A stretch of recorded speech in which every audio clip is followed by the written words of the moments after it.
I'm Robert Baseman, and my colleague Jesse Schoss will be joining us later in the program. We're here to talk about the combination of Vue and the vCloud infrastructure. How do these things work together to make end-user computing and VDI work better? So before we get started, let me take a quick show of hands. Start with the easy one. Who here uses ESX and Virtual Center in your organization? Raise your hand and keep them up. Okay, that's pretty much 100% everyone. Keep them up, keep them up. How many of you have been using it for more than 2 years? That's still vast majority. More than 5 years? More than 7 years? Now, here's where it gets interesting. I will give you credit for either ESX or even GSX for 10 years or more. Yes, we still have a few. Give yourself a round of applause for the folks that have been using it for more than 10 years. So what this means is, it means that we have a lot of maturity, and it also means we have to give these disclaimers saying first that anything I say that is not history might not happen. But dwelling a little bit more on history, we've come over those last 10 years to really take a lot of things almost for granted now out of our data center infrastructure. When we think about VMware for our data centers, we think about things like reliability, ease of deployment and management, cost savings, performance, security. All these things are pretty much synonymous with a vCloud infrastructure. It's that maturity, that experience over the last decade that has gotten us to this point and allows us to do some really amazing things. A lot of the stuff that Paul and Steve have been talking about in the last couple general sessions that you all have been wandering around trying out in the labs yourself. All these capabilities are equally important for VDI. VMware recently commissioned a 100% blind survey of over 900 potential VDI customers throughout various verticals and geographies.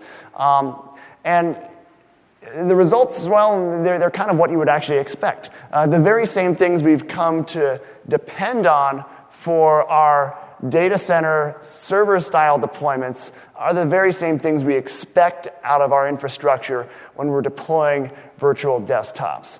And if we don't get these things out of our deployments, the results are a lot of missed expectations, stalled out deployments, and real missed opportunities for our business as we're trying to harness a lot of the great things we've been talking about when it comes to that end-user computing story and the post-PC era that Steve has been chatting about earlier in the day today. So how do we try to get there and get these capabilities? It's hard because Vue and VDI in general has only been around for a handful of years. That same experience that we all have with it, it's still building up. We're still getting to that level of expertise. So the hypothesis that I want to put forward in this session is that by driving better synergy and leverage on that underlying infrastructure, the stuff that we've been doing for the last 10 years and really built up a deep expertise around, applying more of that good stuff to the layer 3, the end-user computing stuff, we can make that end-user computing experience that much more powerful, that much more reliable, that much lower cost, that much more secure, that much more of a great end-user experience. So as we go through the rest of this session, we're going to cover kind of what's going on today and some future investments that VMware is making in these areas to further drive that synergy, to make the most out of that underlying vCloud infrastructure, to deliver the very best VDI and end-user computing experience possible.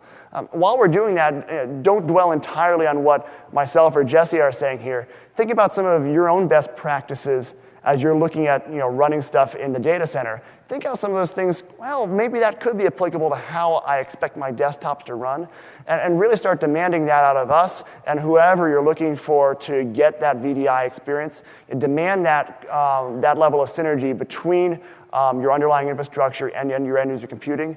You'll get a lot better results that way. So let's go ahead and dive right in. We'll talk about new and future for each of these areas, and we'll talk a bit about performance and end-user experience and costs first. So, of course, the most recent news, Vue 5 just was officially announced today, and the press releases say it will now be available for GA within a matter of weeks. vSphere 5, of course, was announced earlier this summer and just became GA available last week. So these are kind of the new hot off the press things. One key piece of that I want to highlight that really represents some of the tie-in between these two things is an industry first. The combination of View 5 and vSphere 5 deliver the first ever 3D experience within a virtual desktop on commodity hardware.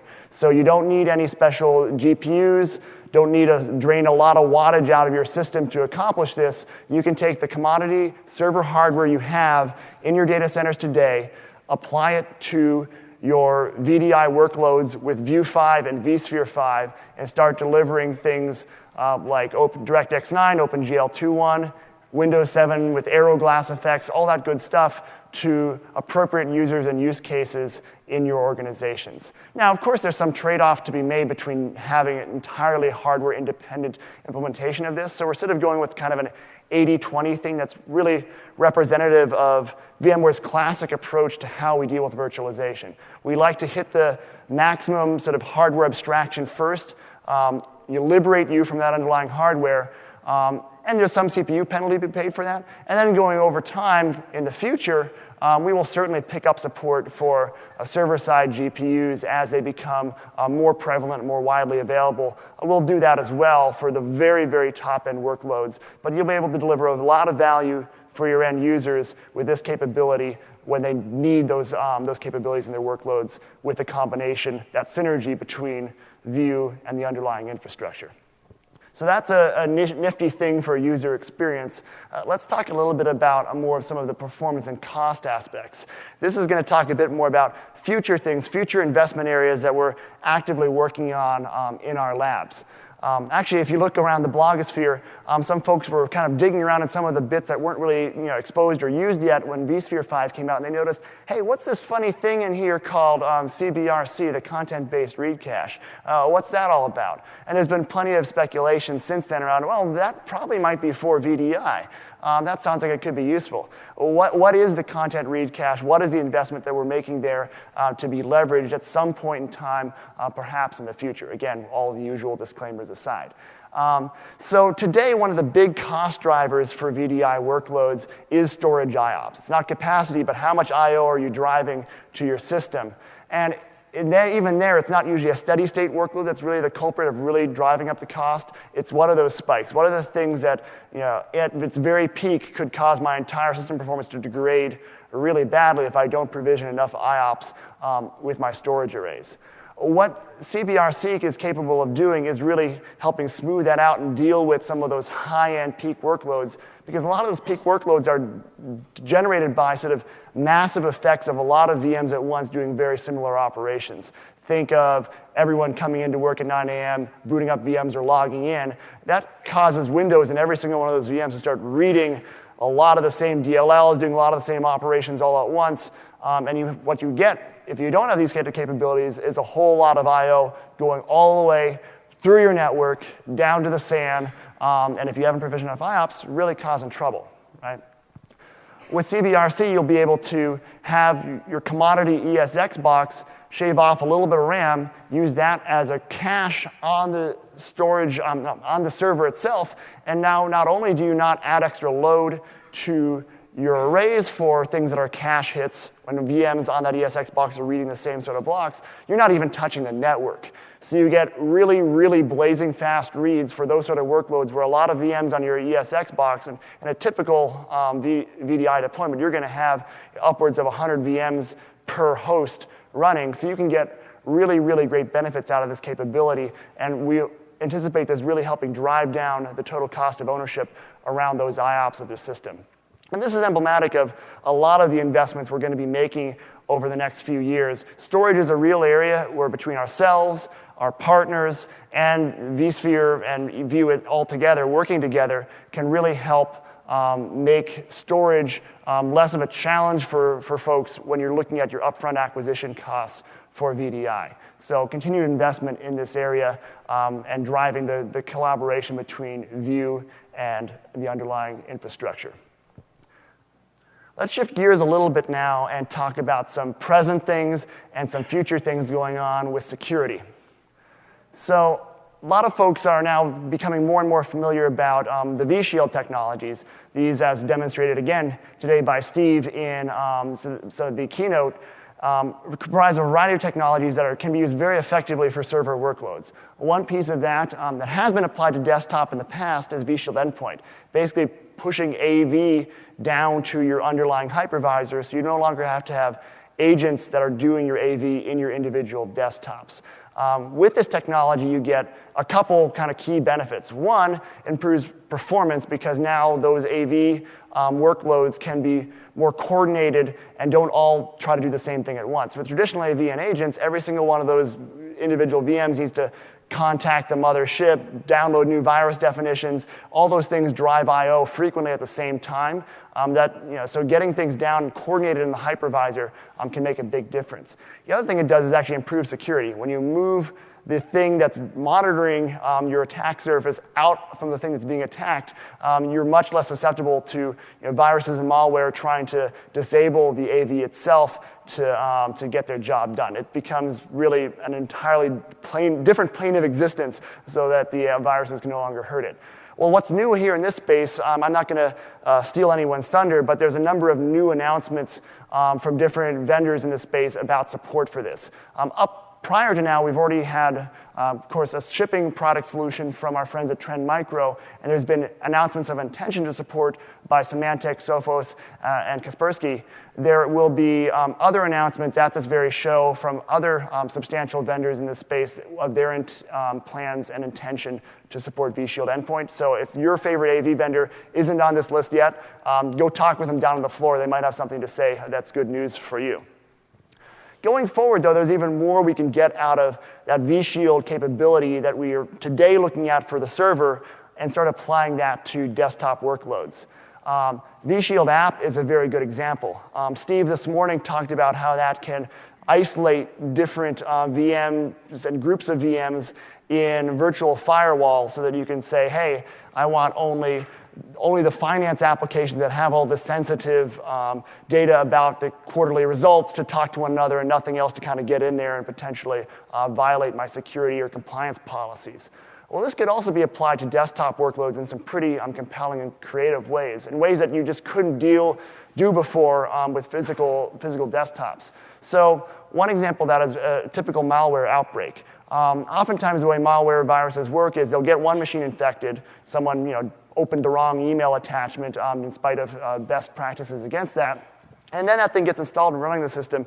It goes and then actually does a whole bunch of broadcast messages out over its local network, tries to find other Windows machines on the network that are vulnerable, haven't been patched effectively, and then can spread like wildfire through an organization. vShield app has the potential, if and when we start applying it to desktops, and we certainly intend to just cut that off dead in its tracks, make that sort of attack a thing of the past. With it, you could provide an entirely context-aware firewall around every single virtual desktop, so that the desktops are entitled to talk to maybe the open internet or talk to the server applications in your organization that they're entitled to, but don't necessarily have peer-to-peer communication rights. You couldn't actually do that in reality on a physical network very well. There's too many laws of electrons flying around on local routers and the like to block that sort of thing. But it becomes a very straightforward and possible reality with something like vShield app. The other nice thing about this technology is it works regardless of how the VMs are moved around on your virtual infrastructure.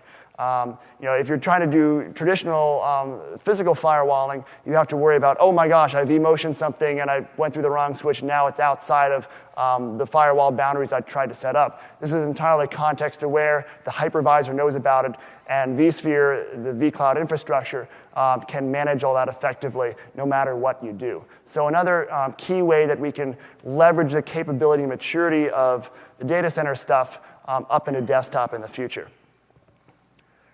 Let's talk then a bit more about that management piece. And this is what we're going to spend a good chunk of the rest of the hour on and jump to that technical preview we wanted to show you. And here I'm talking about one other thing that's been getting a lot of attention lately in the keynotes, and that's vCenter Operations. So vCenter Operations is now being used more and more frequently to help organizations do really powerful performance monitoring, management, and analytics around their entire virtual infrastructure, so you can stop trouble before it starts, and when trouble does happen, get to root cause very, very quickly.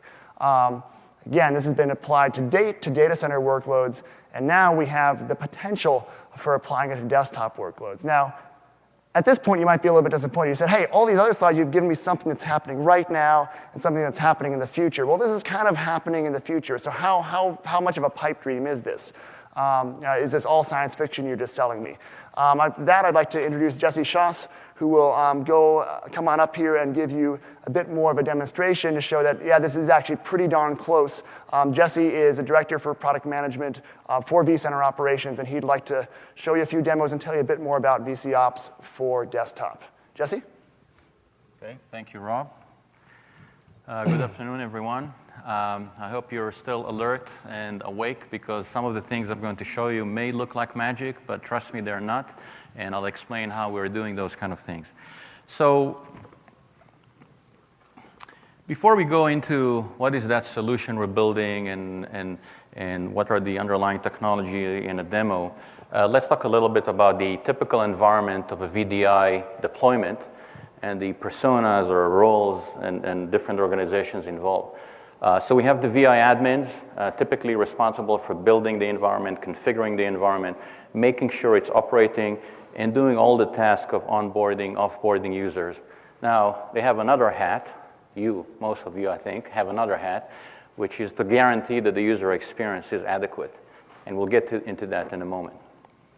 Then we have the desktop specialist that sometimes from the traditional way that organizations and IT departments were built are still responsible for the desktop function, but now the desktop function is no longer a physical desktop with a cable, with a power and Ethernet connection.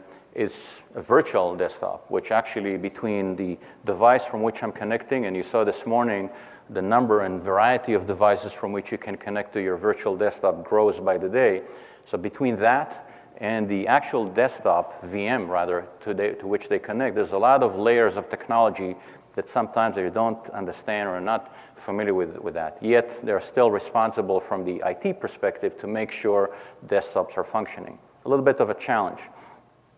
Then we have the help desk. Any end user application that multiple end users are using and need to use it in order to do their job, there's a help desk as a first line of defense when the end user cannot do something. That'll be typically where they call or send a ticket or email and so on.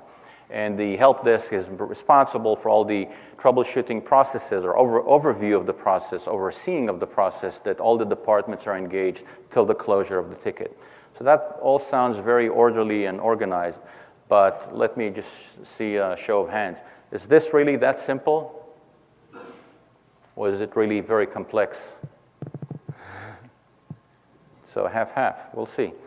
Now, the end users, of course, this is why VDI is for. It's for them to be able to access their data, access their application. And you saw this morning, I hope in the general session, more and more ways in which this can be done and more dependency that the underlying infrastructure should be reliable, robust, and intelligent to actually provide that. So we have a catch here. It's a great potential in terms of what VDI can bring, but on the other hand, it's not that simple to manage that. And the key challenge here is that all of these functions have to be able to more or less speak the same language or understand the same terms, and that's not really the case. Now, let's look at the technical part. So this is a typical architecture or a deployment architecture of Vue, and in any of the components here, and we'll go over them one by one, problems can occur. So they can occur on the client side. If I'm connecting using my iPad from home, there could be some interference on my home wireless network that causes the degradation of user experience. And how many end users are able to actually discern that this is the issue? Not that many. So a problem there, and immediately they call the help desk, I can't work. And then some process of troubleshooting start. Then we have the ether, or however layers of network between that client and the home network, and eventually the corporate network, and many layers of the corporate network on which the Vue components, the Vue broker sits, and then eventually the VMs which run the virtual desktop load sit.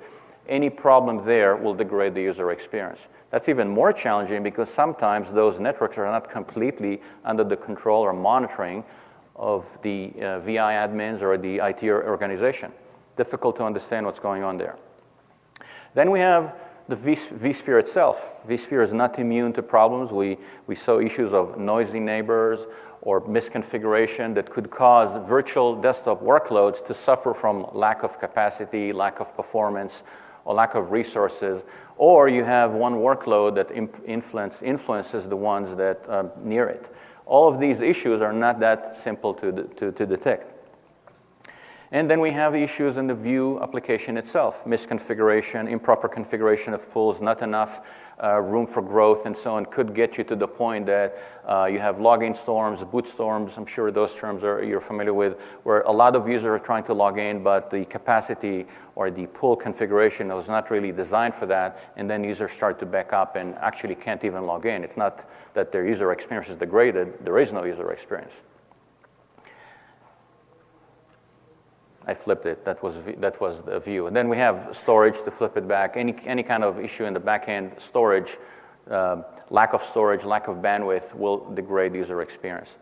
Now, when you look at all of that in this kind of organized slide, it's really nice. But in real life, and that's my experience from interviewing many customers and speaking and looking at the way they operate, this is a very challenging task.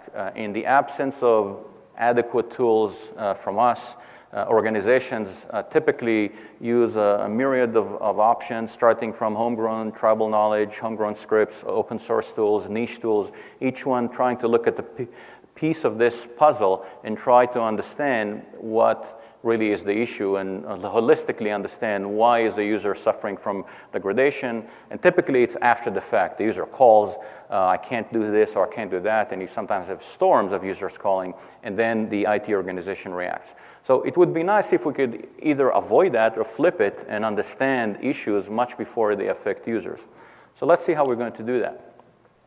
So again, going back to this environment, the way we're going to approach that, and that's one of the key ingredients of VC operations, is to actually break it apart to the different silos and then collect metrics that come from vCenter, come from View itself, come from the virtual desktops, come from the storage, from the network. So thousands upon thousands of different metrics that measure the performance in real time of each of those components. So for instance, from the client standpoint, what we're measuring is a lot of the PCOIP metrics that tell us what is the quality of the session between the virtual desktop and the end client and the client or end user device in terms of latency, response time, round-trip delay, and so on and so forth. Similar to that, we measure from the storage side using vCenter metrics such as IOPS, read-write latency, queue length, and so on. So there's a lot of metrics that go in here, and I'm not going to elaborate, but you can imagine everything that vCenter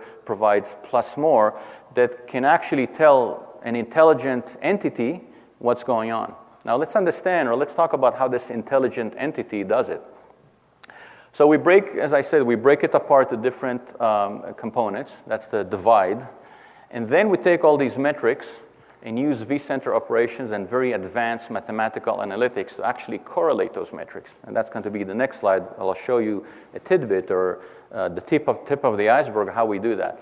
But the correlation of all of these metrics and the understanding of what's going on and translation is done by vCenter operations automatically. And then you see a dashboard, and I'll demonstrate that this dashboard shows you basically the health of the environment, the health of each and every ingredient, and if there's any looming problem coming to hit you or the user. So this sounds a little bit like magic, but let's see a show of hands. Who knows about vCenter operations? Nice, very nice. Who has been in one of the sessions, deep dive or intro to vCenter operations? So there's still sessions today and tomorrow. I recommend that you go there. Let me give you a glimpse into that. So let's understand how vCenter operations does that. Again, vCenter operations for the data center, for the server workloads, basically uses the same technology as this, or I should say this solution we're building is using the exact same technology as vCenter operations for the data center. So this is a typical example. The chart here is a metric that vCenter operation measures. That could be anything. Let's just say this is CPU utilization of some virtual desktop, for instance. And the blue line indicates the actual value of that metric, and you have a 24-hour cycle. And typically, during the day, you'll see more usage of the CPU. Overnight, you'll see less usage, depending on if it's an offshore or time zone. But that's typically a rhythm that the metric will show. Now, vCenter operation learns the behavior of that individual metric, and it does so for every metric, for every CPU, for every memory metric, for every disk metric, for every PCOIP metric, and then builds what we call the dynamic thresholds, which is the gray band that you see, which is the normal range that this metric should have under typical conditions. So on a typical Tuesday evening, the values of the off hours, you'll see they'll be very narrow. There's not a lot of variation because there's not a lot of usage to see different values. But in a typical Tuesday workday, the gray band is wider because it reflects the fact that there's much more variations in the CPU metric behavior because users are doing different things on a Tuesday, typical Tuesday.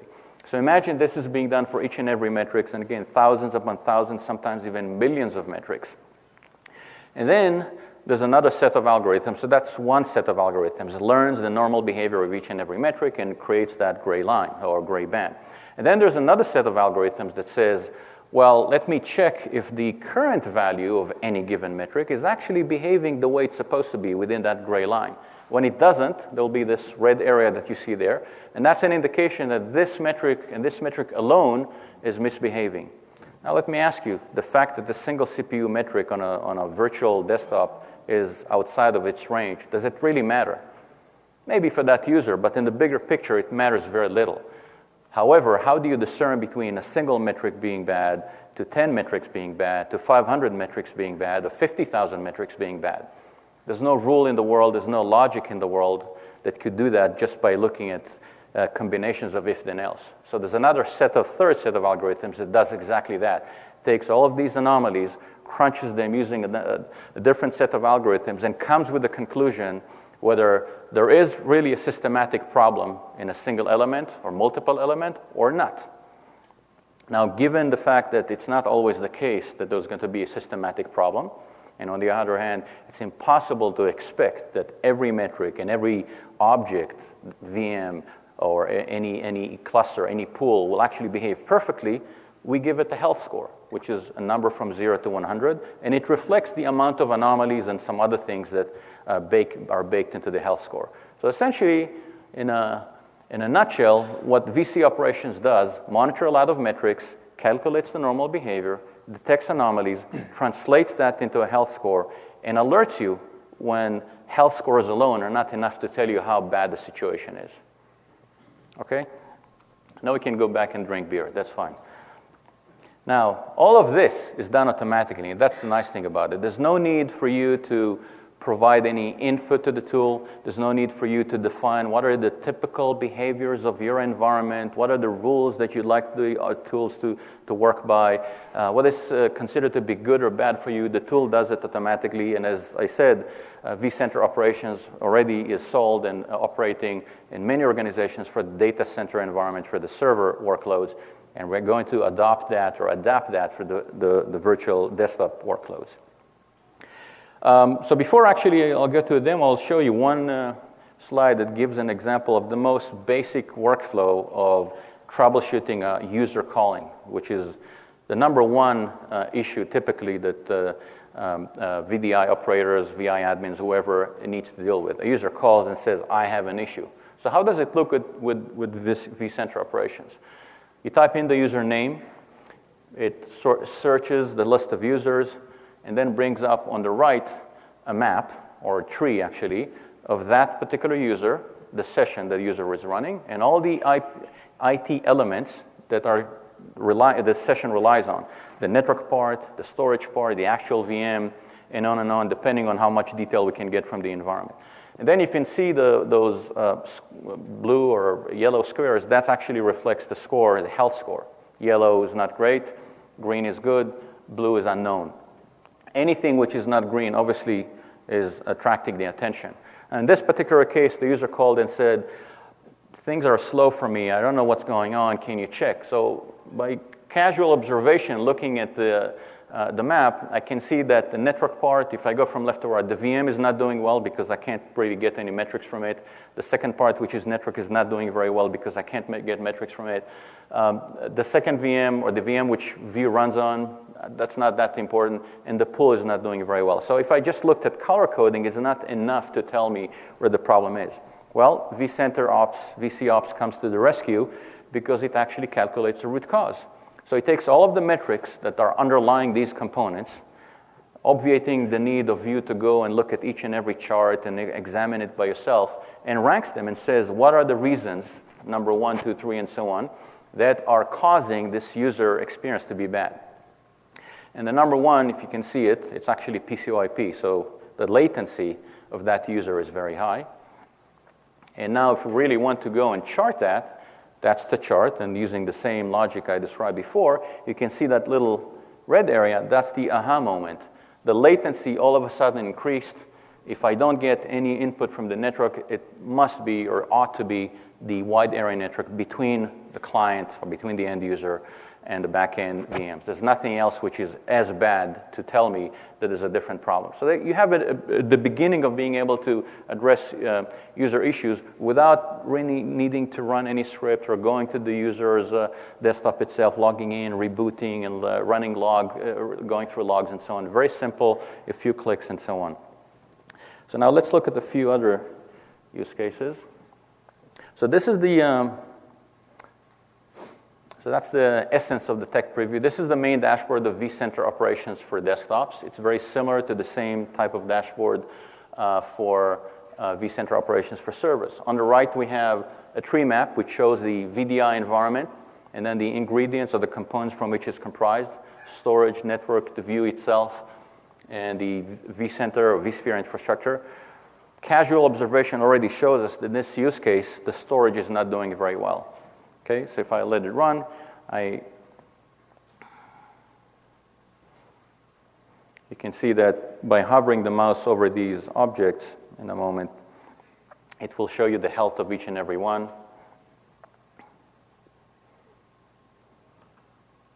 So just by visual observation, I can see that it's not good.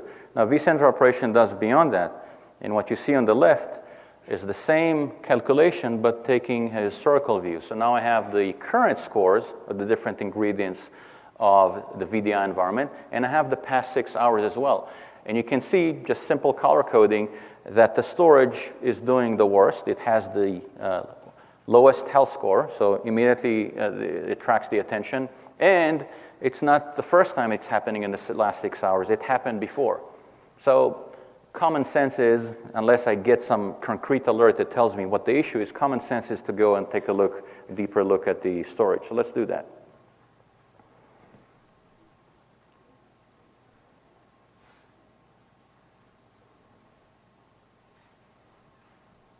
Now, when you look at the storage, you can see all of the data stores that actually are supporting the VDI environment. So that's not the universe of data stores for all of your vSphere environment. It's specifically for VDI. And this one that I'm going to zooming into, is the one with the lowest health score. So let's go and look at the properties of this guy and actually chart some of its metrics. So this is what we call the resource details, which is the detail page of that particular object. And again, I get the root causes, which is a normal component. Every object that you look at, whether it has a problem or not, will have a root cause component. Now, if it hasn't, no problem, meaning the score is 100, it's going to be empty. But it's rare that the score will be 100, that everything is perfect. So if there's even a single simple imperfection, the root cause will tell you why. So you don't need to sift through metrics. It will actually rank it for you. So let's expand that and take a look at it. So what I see is that the number of writes per second, so this is the ranking of the metrics that cause the score to be so low, ranking mathematically. So writes per second, write requests, and so on are the primary culprits. Let's see why. Why did I get that behavior? So on the right, I have the same metrics. Instead of just showing them on a tree, I actually chart them. So that's something that you click a button, it does automatically. Now you see the number one metric on top. that's the number of VMs. So there was a small jump from 47 to 50. So 3 more users logged into this pool. Big deal. Well, it is a big deal because those 3 users tipped the scales. Those 3 users added enough additional I/O to the disk so that the performance now was degraded for the whole pool. And that's really what's going on here. The storage is reporting to us, I'm not healthy, I don't know why, but now we know why. The number of VMs just increased. The number of VMs for that particular pool using this data store increased. So again, a few clicks, the information is already digested for you, ranked, sorted, and depending on how much you trust the level of automation, you can actually skip some of these steps, look at the root causes, and go and deal with the problem. If you want to see more evidence, you can actually look at the metrics. Let's take a look at another example. So this is example which I call the ultimate example, and the reason being that in this case, and by the way, this is real data. This system is running at a few customers in alpha state. This is actually running in our environment, IT environment, VMware IT environment. Those are issues that really occurred in our environment. We're not perfect. These things happen. And the reason I call this the ultimate use case, because this is a case where VCOps was able to generate an alert prior to end users being impacted, which is the highest possible value you can get from VCOps. It's not merely visualization, not just analytics. It's alerting you before any business impact is caused. So in this case, this is an alert that was issued by VCOps, an alert about the VDI environment itself. And it's already telling me, those of you could see that before, there's a storage issue. So I double-clicked on the alert, and now I am at the alert details. The alert details page tells me why the alert was issued and what is it. So early warning is a type of alert that says it's an early warning before something bad is about to happen, before user experience is degraded. And then below, I can see the actual score, health score of the VDI environment at the time of issuing the alert, and then the actual score, health score of each of the components at the time of issuing the alert. So if I'll stop here for a moment, 81, 71, assuming the system has learned and understood the behavior, obviously that's not a great score, but that doesn't indicate a looming problem. Yet the alert was issued. So if you just looked at the dashboard in real time, there wouldn't be anything that tells you there's a problem about to occur unless the alert was issued, which it was. So let's take a look at the root causes. Again, root cause ranking of the alerts. And again, I hope there's no storage admins here. My use cases happen to be a lot around storage, but it is a trouble spot sometimes for VDI. It is network and so on. And that's what happened. So now we have read rate. And if you look at, if you can see here, those indication here. So you see read rate, write request. So again, a lot of abnormal I/O activity, and all of these indication, you can see hopefully the little arrow pointing up, the red arrow, that indicates that it's crossing the threshold, the normal threshold up. So it's higher than usual read rate, higher than usual write request, higher than usual reads per second. So a lot more activity than typically there is. So again, nothing really was observed by users. So let's continue. And then I can double-click and actually look at the first metric. So I picked the first metric because I've been told that that's the most likely thing to cause the problem, root cause. That's what the root cause algorithm does. So look at the value here. We have read rate of kilobytes per second, which is 10 times more. Let me just go back for a second. 10 times more, 63,000 versus 6,200. So it's about 10 times more than usual. Now again, unless you monitor every metric and a person or human looks at every metric, which is impossible, you really wouldn't notice that. So the read rate jumped, huge jump, 10 times than usual. And if I want to actually see the correlation, I can see that this is a spike that just occurred. And if I go and look at the last 6 hours, this is really way out of the normal behavior. So again, this is the reason I'm going through these steps is to explain the rationale behind the analytics. You really don't need to do that. That's what the analytics does. But it obviously illustrates the point very well. And then if we want to see how this correlates to issuing the alert, so again, there was a jump, huge jump in one metric, or multiple metrics that are indicating much higher activity, read or disk activity than usual. But the health score dipped, not a lot. You'll see it in a moment. I'm now looking at the mashup, which shows me the health score correlated with the number of anomalies. So the health score dipped below the green line, which is customizable, where you can decide that the way you run your ship is 95 health is green and everything below is yellow. Some others will run their ship with 60 is green. It's up to you. But if you see the correlation here, at the point of issuing the alert, can I do this? Okay. You can see this little A here. That's the time of issuing the alert, and see how it correlates to the fact that the number of anomalies just spiked.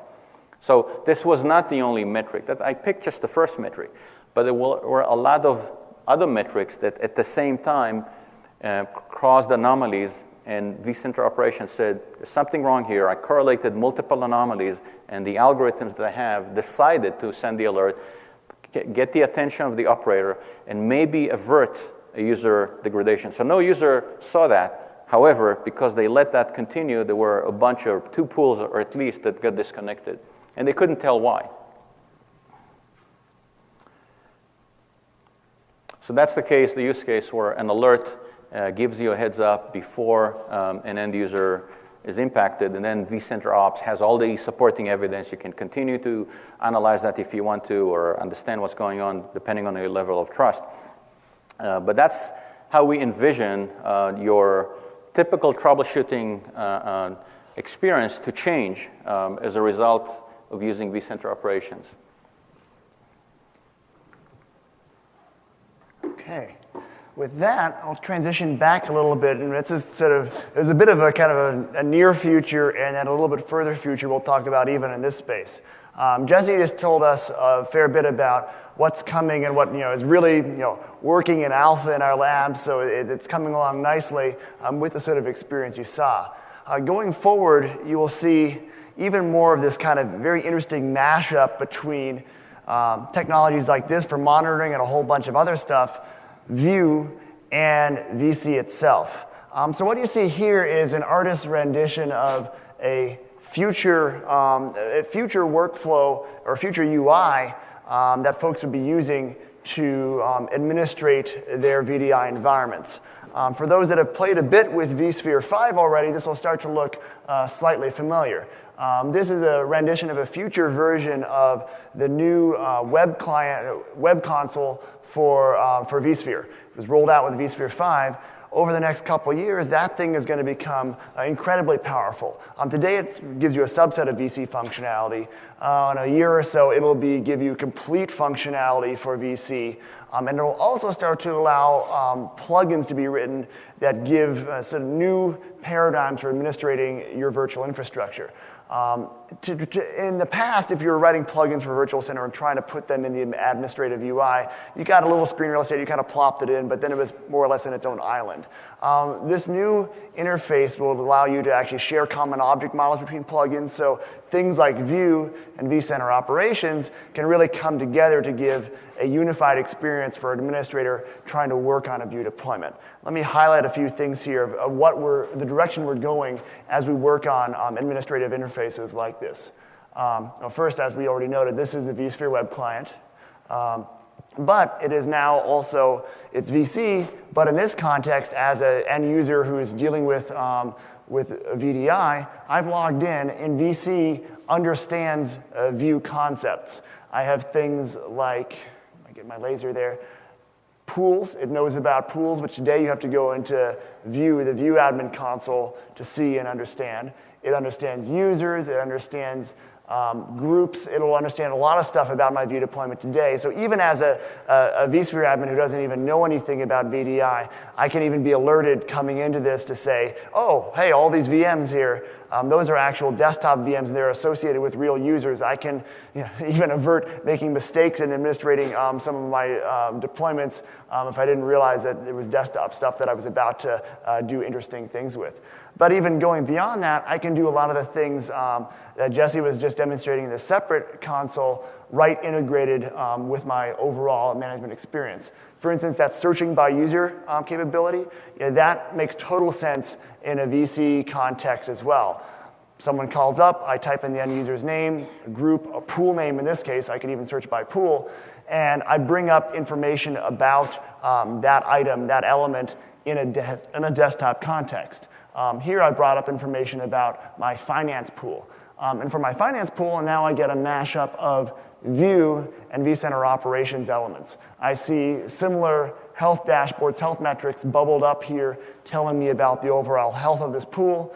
I could burrow in this environment, get more information about what's going on there, just like Jesse just showed in what's coming soon with vCenter operations, but putting that all together in one common place to do my work. So this coming together of all these separate tools, and vCenter operations being one example, is really the future of this synergy of value you're getting between what's historically been in the data center and what is a View workload. A few years from now, you won't even think about necessarily having one console for this, one console for that. As an admin, you will log in, the system will understand who you are, your role, what are the things that you need to deal with to get your job done, display those elements to you appropriately, and make that as streamlined, clean as possible. So that's where we're going. That's the future of View and the underlying vCloud infrastructure. So as we go there, what is it we're trying to do? We really want that same thing we've come to expect out of our data center workloads to be just as applicable to desktop. And we fully believe that we're going to get there. And if you want to learn more about how you do this stuff today, go check out a few more of the sessions there. This is sort of a selection of various breakout sessions that... Whoops, I just lost my... No, there we go. Yep. Lost my connectivity between my different pieces. If you want to understand how all these things work together, infrastructure and View or vCenter operations, here are a few good sessions that'll tell you a bit more. So thank you very much for your time. We can take a few questions now as folks see fit, and thank you very much.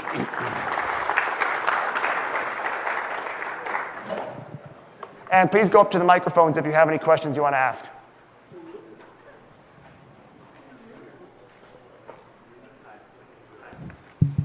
Yep, you're on. Hi. Is the vCenter operations included in View Plus?